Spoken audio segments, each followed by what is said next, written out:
Hello friends, my name is Kunal Vyas. I am a chess coach of master chess classes. Master chess classes में मैं आपके लिए free book and free video courses लेकर आता रहता हूं। तो चलिए शुरू करते हैं। आज का हमारा टॉपिक है how to begin the game, मतलब गेम की शुरुआत कैसे करें। ये सबसे इम्पॉर्टेंट होता है क्योंकि जब हम चेस गेम की स्टार्टिंग करते हैं अच्छे से, तभी हम मिडिल गेम अच्छे से खेल पाते हैं और तभी हमारे लिए एंड गेम भी अच्छा आता है।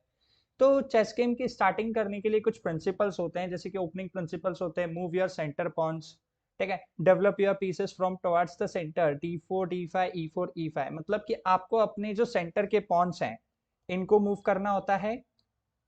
और अगर आप इन्हें मूव कर लेते हैं उसके बाद आपके पीसेस के लिए वेज ओपन हो जाते हैं, मतलब कि रास्ता खुल जाता है कि आप आराम से अपने पीसेस को डेवलप कर सकते हैं। उसके बाद आपको सबसे पहले अपनी किंग साइड को डेवलप करना चाहिए।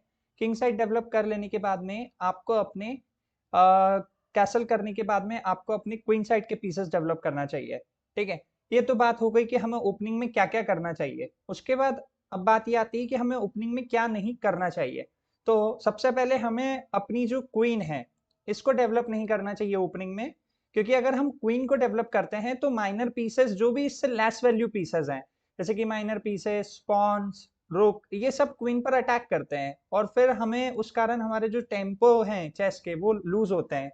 जैसे कि हमारी जो मूव्स हैं वो हमें बहुत ज्यादा लूज करनी पड़ती है, तो उससे हमारा टाइम वेस्ट हो जाता है ओपनिंग में और हमारे पीसेस अनडेवलप्ड रह जाते हैं, जो कि पैसिव डेवलपमेंट का मतलब है। और पैसिव डेवलपमेंट की वजह से हमारे को बहुत प्रॉब्लम होती है चेस गेम को प्ले करने में। दूसरी बात, कभी भी हमें सेम पीस को दो बार नहीं चलना चाहिए ओपनिंग में। जैसे मान लो मैंने यहाँ पर नाइट टू F3 चल लिया एक बार, तो मुझे नाइट टू E5 नहीं चलना है ओपनिंग में, क्योंकि अगर मैं ऐसा करता हूं तो उससे ऐसा होगा कि फिर जैसे मैंने अगर नाइट को दो बार चला तो फिर मेरा एक टेम्पो फिर से वेस्ट हो जाएगा और मैं एक मूव पीछे हो जाऊंगा अपोनेंट से। ठीक है, और दूसरी बात कि कोई भी एमलेस पॉन मूव नहीं करना चाहिए, जैसे H3 G3 F3 C3 B3 A3, ऐसे कोई भी पॉन मूव नहीं करना चाहिए, क्योंकि अगर मैं ऐसे कोई पॉन मूव करता हूं तो उससे फिर मेरा टाइम वेस्ट होगा। देखिए, E4 और D4 तो हमको इसलिए करना पड़ेगा क्योंकि हमारे बिशप्स ओपन हो सके, सबसे पहली चीज। तो E4 D4 हमें इसीलिए करना है।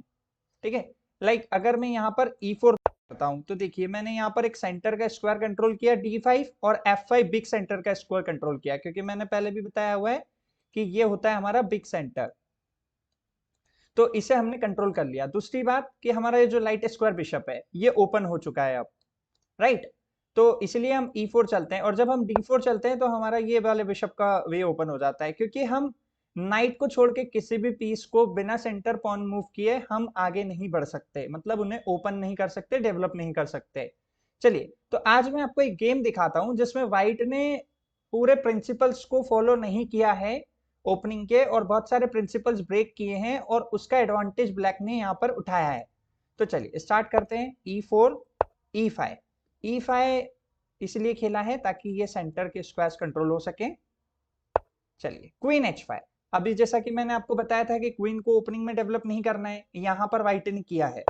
ठीक है, तो सबसे पहले उसने यहाँ पर हमारी पॉन को अटैक किया है व्हाइट ने, तो हमने ब्लैक से अपने नाइट से इसको डिफेंड किया। डेवलपमेंट विद डिफेंस, तो ये बहुत जरूरी है, development with attack and development with defence, मतलब कि आपको अपने पीसेस को डेवलप करते हुए अपने पीसेस की सुरक्षा भी करनी है और दूसरे के पीसेस पर अटैक भी करना है। अगर डेवलपमेंट विद अटैक या डेवलपमेंट विद डिफेंस अगर कॉम्बिनेशन बनता है तो ये बहुत अच्छा रहता है हमारे लिए।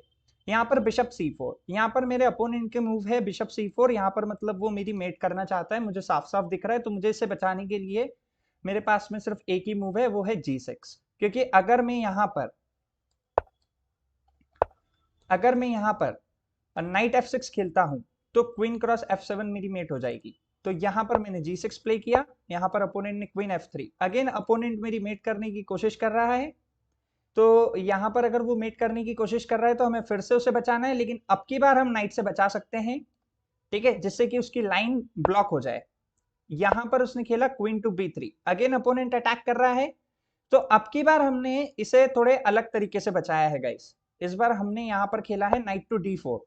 नाइट टू D4 इसलिए खेला है कि अब हम क्वीन को अटैक कर रहे हैं। यहाँ पर बिशप क्रॉस F7 मूव नहीं खेली जा सकती है, क्योंकि देखो अगर बिशप क्रॉस F7 चेक यहाँ पर दी जाएगी तो किंग E7, अब क्वीन भी हैंगिंग है और बिशप भी हैंगिंग है।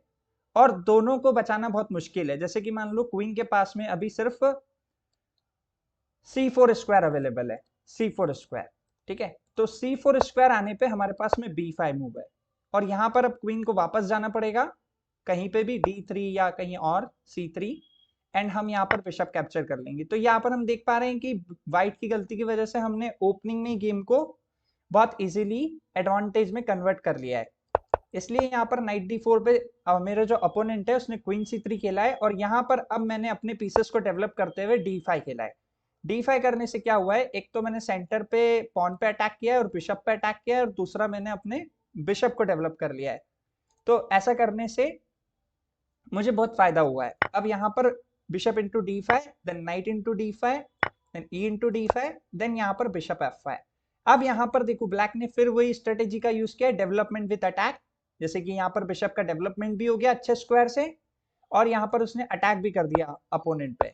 यहाँ पर देखो फिर से यहाँ पर ब्लैक ने वही स्ट्रेटेजी को यूज किया, डेवलपमेंट विद अटैक। और यहाँ पर अगर सामने वाला इसको कैप्चर नहीं करता है तो ये क्वीन पिन है, और अगर कैप्चर कर लेता है तो नाइट क्रॉस c2 चेक में हमने यहाँ पर गेम को विन कर लिया है।